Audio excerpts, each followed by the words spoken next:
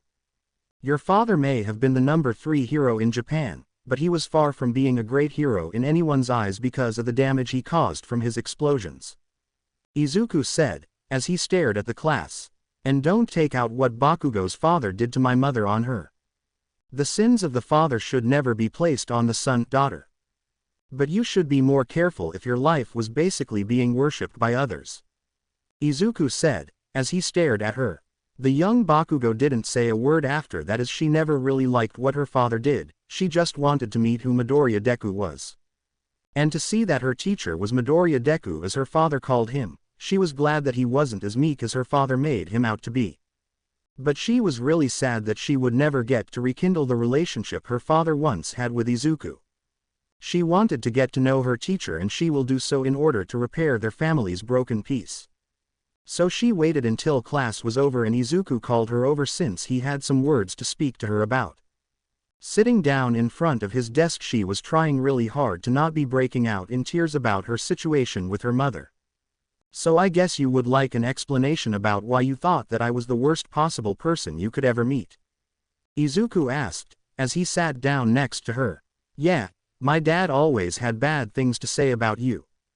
But my mother always told me that you were a dork that she got along with during high school, and if there was a chance she could get with you during that time, she would take the chance now without any and all animosity that was given towards you," Bakugo said, looking out the window.